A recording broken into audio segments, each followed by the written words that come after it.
Hey guys, it's Adrian, and if you're looking for a solar-powered security camera with high-quality video and zero monthly fees, you're going to want to check out the Reolink Argus PT Ultra security camera. The Reolink Argus PT Ultra camera has high-resolution 4K videos that look great during the day and at night, an IP64 rating to survive the elements, two-way talk and an alarm siren, a night vision spotlight, pan and tilt functionality, dual-band Wi-Fi, a 6,000 mAh rechargeable battery which can be connected to an optional solar panel, up to 512 gigabyte microSD card support, multi-camera view in the Reolink app, Reolink Home Hub support, and more. Now, all of that sounds pretty good, but there's one potential deal breaker, so let's take a closer look, and a big thanks to Reolink for sending this out for review. If you buy the Reolink Argus PT Ultra by itself, you'll get the camera in the box along with a wall mount to mount the camera to a wall, a ceiling mount, Wi-Fi antenna, quick start guide, security sticker, a USB Type-A to Type-C cable. There's also a mounting strap that can be used with either the wall or ceiling mount, mounting hardware, and mounting sticker. If you buy the optional Reolink solar panel, you get the huge solar panel in the box with pre-ran USB-C wiring, a quick start guide, mounting sticker along with the mounting bracket, a USB-C to micro USB extension, mounting hardware, and we also have a mounting strap as well. If you purchase the optional Reolink Home Hub, you get the Reolink Home Hub in the box, power cable for it, an Ethernet cable, reset tool, quick start guide, and brochure. The design on the Reolink Argus PT Ultra looks really beautiful and it feels really good in the hand as well. So this comes in at around 475 grams or about 1 pound. So it does have significant heft. It feels really well built. There's no type of creaking or flexing anywhere on the body. Now we do have the Reolink logo right here, and then we do have that 4K, and look how nicely that plays with the light. Now we also have this metal ring, this silver ring that wraps all the way around. Now on the front, this is where we have the camera lens, and this is that 4K lens that's in here. We also have spotlights and various sensors, microphone, LED status lights. And then if I angle it, this is where the speaker grill is. And then if we rotate the camera head down, then we have the microSD card slot, which you can open up, and then this gives access to the microSD card slot and the reset port. Now this camera accepts up to an impressive 512 gigabyte microSD card. And then if we take a look at the rear of the camera body, so there is this power area here with a weather sealed covering, and there's an on and off switch to turn the camera on and off. Now we do have a USB Type-C port, and this is to top the camera up, charge a battery in here fully before you install it or to connect that solar panel. And then we have the antenna port, and that's what we're going to connect that antenna that came in the box so we can get better signal strength. The top of the camera body has a screw hole that could be used for both ceiling mounting and wall mounting. Now the camera does have a 6,000 mAh battery in here. We do have two-way talk. We have up to a 355 degree pan and up to 140 degrees tilt. And this can withstand temperatures of -10 Celsius to 55 degrees Celsius or 14 Fahrenheit to 131 degrees Fahrenheit. The solar panel is really huge. It's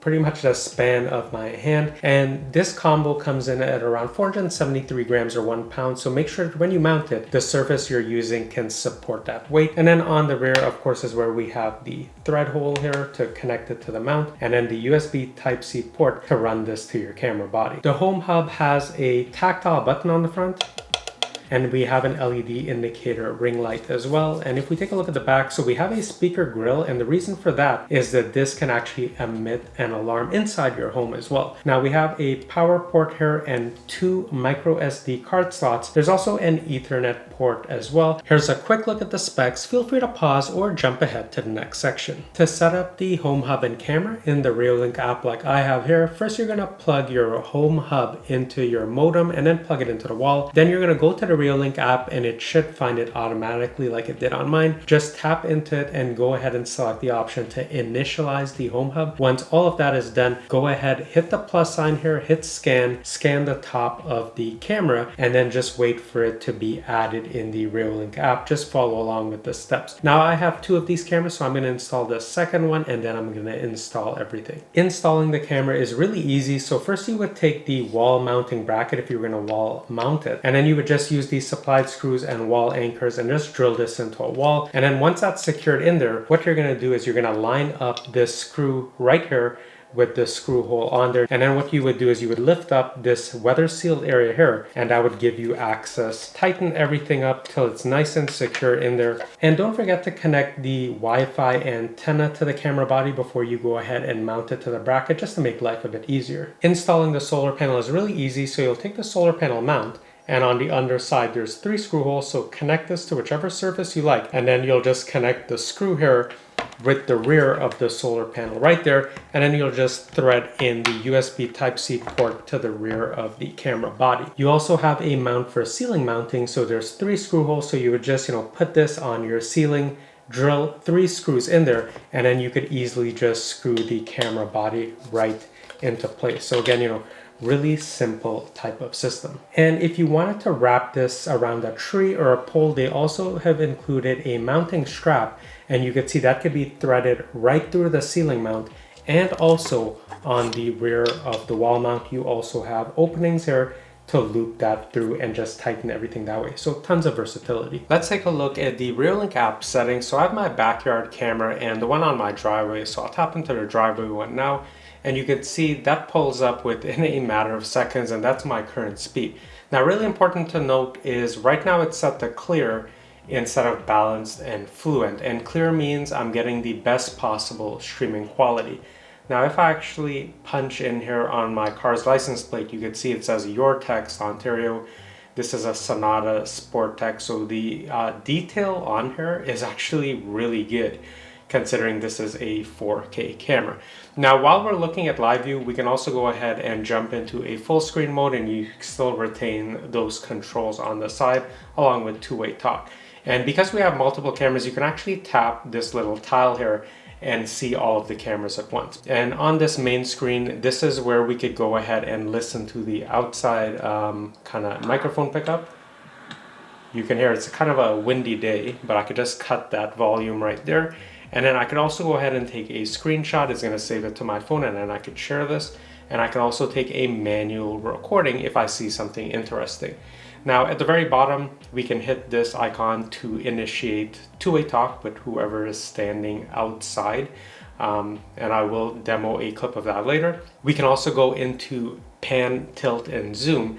So I can just go ahead and look over to the left side here, and then, back to the right. And of course you could go up and down. So, basically whichever direction you want to, you can use it here. Now, if we go to this monitor point, so once you set the desired point where you want the camera to always, be focused on, you could just go and hit return to a monitor point. And you can see it's going to go right back here where it's monitoring my driveway. So you can also reset the monitor point and set a new one as many times as you want. And then you could set the interval for when you want it to return. So we'll go into preset point. Now, I've also created presets called monitor, center, left, and right. So if I went ahead and hit monitor right, this again is a preset that I've created so I could see who's coming down the street. I could do the same thing on the left side as well. Say I'm waiting for a delivery truck, I can kind of get an idea. And then monitor center is right back on my driveway. So yeah, tons of versatility there. You can also hit the alarm siren to trigger that, and then you could also turn the spotlight on or off. Let's go into the full settings now. So if I tap into the camera, this is where I could see, a lot of the device information, firmware, etc. If I go into Wi-Fi, it's currently connected to the Home Hub's 2.4 gigahertz network, and you can switch it to a 5 gigahertz if you'd like. And if you do have a Wi-Fi extender closer to the camera, you can connect it to that instead of using the Home Hub's connection. Now, battery life, it's currently set to 100. I did point the camera to the road to get a lot of, B-roll footage, so I did top this back up, but I'll give you an accurate idea of battery life later. Now, if we go under display, so you can flip this, vertical, you could flip it horizontal, depending on if you were going to ceiling mount this or not. And if we go into stream, you could see, so clear, you're getting the full 4K resolution, and with fluent, you're getting a much reduced resolution, but they're both at 15 frames per second. And here are the bit rates for both. So you're gonna wanna use, the higher bit rate if you can. Now you can turn flicker, anti-flicker on or off, and then you can automatically set the camera to switch between black and white and color night vision. Auto works great for me, so I leave it there. And then you can adjust the brightness of the video. Again, I've left everything pretty much at default. You can also hide the camera name or show it, on the screen, and then you could put the date as well. So top left, you could hide the date if you wanted to, and then you could turn the watermark on and off. Now you can also set a privacy mask. This is something that you may need if you live in an area where, local regulations say you have to kind of block out your neighbor's area. And under brightness and shadows, again, you can disable all of these or leave it on auto. I've left it on auto. Now under sounds, this is where you can choose to record audio or not. And then you could set the speaker volume for the alarm, siren, or two-way talk. And then under light, I like having the status LED on all the time so people know, that it's actually working. And then for infrared lights, you can set it again to auto, or you can have it stay off. I just leave it on the default. That's been working great for me. And then for spotlight, you can adjust the strength of the spotlight. And you can also set the spotlight to turn on anytime you pull up live view. So just as a visual cue for people, if someone was lurking, you may want to do that. And then under modes, you can have it to night smart mode. Again, I just use the auto settings, or you can leave it to off if you have, a lot of bright ambient light and you don't need that. Under PIR motion sensor, you could turn this on or off, and you can adjust the sensitivity slider. You also have the option to reduce false alarms if you're getting a lot of, motion alerts. Under detection alarms, so you can set up non-detection zones to just kind of rule out false positives. So you can set these up independently, by person, vehicle, animal, and others. So a lot of fine control there. Now motion mark, this is a beta feature, but basically it's just going to mark it on the screen with like a rectangle. And then if we go into alarm settings, this is where you could set the sensitivity again by subject type. So really a lot of fine control in the system. And then under object size, again, you can draw out on the screen, a minimum object and maximum object in terms of when the alarm will trigger. Push notifications is so that you can get app alerts on your phone. So you can turn this on, and then you can also set it to kind of, have a chime or ringtone. And then you can also set when you want the notification. So you can see I've enabled it basically 24/7 and for all detection types, but you could, disable others, animals, vehicle, if you were just interested in people notifications. You can also turn on email alerts, and you can set up FTP. Now under siren, I do have this off because I don't want it going off every time motion is detected. I live in a busy area. But if you live somewhere remote, this would be handy. Now the home hub siren can also be toggled on so that you can hear it trigger inside your home if motion is detected. Timelapse is a really cool feature, and I'll play a clip of that later on. But if you tap into create new timelapse, you can pick the type of timelapse you're going for. So say you wanted to look at sunrise, you could just tap into change settings, set the capture time, how long do you want it for, hours, days, minutes, and then you could set the interval. The lowest is 20 seconds, and then you could set, do you want it clear, bounce, or fluent? So clear would be the best possible quality. You could save that and then just hit start to run that time lapse. To review recorded videos, we'll tap on the playback icon here, and it's going to pull up a horizontal timeline of all the clips captured today, plus I could see a video preview. And if I tap on this icon here, I can see a bigger preview while the clips are auto playing, which is a nice touch. But if I go on to a busy day, like say the 7th here, and I let that load up, you could see the camera captured a ton of different clips that day. If I go on the 6th, it captured even more clips, and you can see this solid blue chunk here. So literally I have hundreds of clips recorded that day. But if I go, let's say into 11 a.m. when it was fairly bright out, I can see this is what it looks like. And then from here, I can just hit download. I'm going to download it in clear, which is the highest video quality. And that's how quickly it downloads. You can also share that clip with others. And you can also go ahead and change the playback speed. So looking at video clips is quite easy. Whenever you want to narrow down the video clips, you would just tap the filter icon, and I could say, I just want to take a look at when there was people, not vehicles specifically. And you could see the timeline is much more reduced. Now, if I go to vehicle, it's going to be a much more busier timeline. If you have the Reolink Home Hub, this is what these settings look like. So that's the Home Hub right there. There's a blue LED light. And if you jump into settings, you can see this is the storage. So I've only left in one 256 gigabyte card, and it's only used, about 4.4 gigs for both of the cameras recording for the last 11 days. So it's going to take, months or years to actually fill that up. Now, if I go under Wi-Fi, you could set the Wi-Fi name and password for the home hub. And if you go into sounds, this is if you're using the home hub as, you know, an indoor siren when motion is detected. If we go into light, this is to have the status LED on the front of it. And then under push notifications, I've enabled this. You could disable them if you like. And then you could also set up email alerts, FTP. And then if we jump into storage, again, this is how much I've used, and you could just format all of the clips on there. Now under advanced, this is where you can share the device with other people. You could turn on this illegal login lockout, and you can change the password, time and date. Under scene modes, this is kind of like security mode. So you can see they have, you know, a home one and away one and a disarmed one. And this is just so that all of your cameras can be grouped together anytime you make a change. So if I click on start using, I can just say, hey, activate this one when I'm at home, activate away when it's away. And then you can actually set up your own custom scenes as well. Event history is where you would go to look at the recordings from all of your Reolink devices in one place. So if I hit filter, go to devices, you could see these are all of the devices set up right now. You can also set up file encryption so that no one can just pop off the microSD card and take a look at your recordings.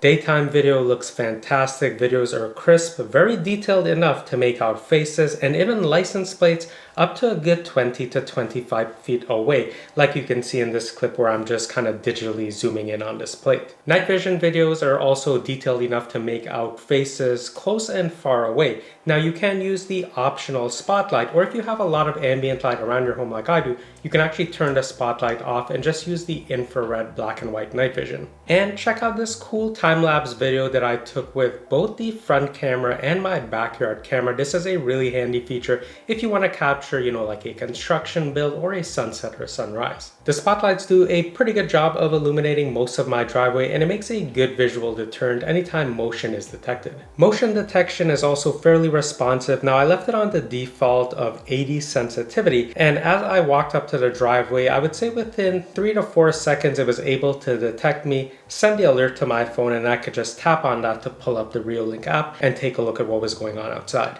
You also have an impressive 355 degrees of pan functionality and 140 degrees of tilt functionality. Now you can also set presets in the Reolink app. So I've set it so my camera can be focused on the middle of my driveway. Then I could pan to the very left and to the very right. You can also designate a home position for the camera, so it's going to pan and tilt back after a preset amount of time. However, there is one potential deal breaker, and that is that the camera won't automatically pan and tilt to follow or track subjects. So if that's something that you need, take a look at some of Reolink's other cameras that do have automatic panning and tilting. Here's an example of what two-way talk sounds like on the Reolink Argus PT Ultra camera. Please step away from my premises. So the battery life is going to be dependent on where you live and the type of temperature you're having. So in Canada, it's the dead of winter. We've had 3 major snowstorms since I've had the cameras installed, and we have more on the horizon. So the temperatures have been negative, like -17, -18 Celsius, a lot of high winds and a lot of overcast skies. And surprisingly, the backyard camera is at around 80% and the front camera is about 93, 94%. So all in all, that's actually doing fairly well. So if you live somewhere sunny, this will easily stay topped up thanks to those really large solar panels. In terms of storage, so I have a 512 gigabyte microSD card in the camera, and in the 2 weeks that I've had it up, it's only used about 4.8 gigs. So by my calculations for both the front and back camera, I'm gonna get about 24 months or 2 years of recordings before the clips start getting overwritten. Also, if you have the home hub, you don't need to insert a microSD card into the cameras. You just insert it into the home hub and the cameras will record to it directly. Now, if you're wondering if you should get the Reolink Home Hub or if you should just run the camera standalone, well, the advantages of the Reolink Home Hub are that it's going to encrypt your recordings on here. You can insert up to 2 512 gigabyte microSD cards, so you'll have up to 1 terabyte of storage. The second thing is, if the internet goes down in your home, because this creates its own local area network, the cameras, all of the Reolink cameras that is, will continue to record to this. And then when the internet comes back online, you can just go ahead and access the cameras, you know, wherever you are in the world, and all of your recordings will still be on here. Oh yeah, and it can also function as an indoor siren. So you can see the Reolink Argus PT Ultra is a very capable solar powered camera with top quality 4K video. Motion detection is pretty responsive, same with pulling up the app. Battery life has been fantastic, even though it's winter in Canada with a lot of overcast skies, but the solar charging is doing its job. There's also a ton of storage support with up to a 512GB microSD card, an IP64 rating to survive the winter storms that I've had, and manual pan and tilt control paired with the wide 110 degrees field of view let you see your entire property. So if you're stuck with a security camera that only records in 1080p video and it's hard to make out faces or details, it's probably time to look at a 4K security camera. So if you're interested in picking up the Reolink Argus PT Ultra, I'm going to leave links down below for you to check it out or to learn more. I'll also leave links down below to the Reolink Home Hub if you want to pick that up, to the microSD cards that I use, and to that universal mount as well. And I have a huge favor to ask. If you did find this video helpful, would you mind liking and subscribing? It truly does help me out as a small and growing channel. And if you like tech in general, consider checking out some of my other tech reviews. I review a bunch of different things from headphones, earbuds, speakers, mechanical keyboards, security cameras, computers, monitors. I have something for everyone, so I hope you'll check that out, and I hope to see you in my next video soon.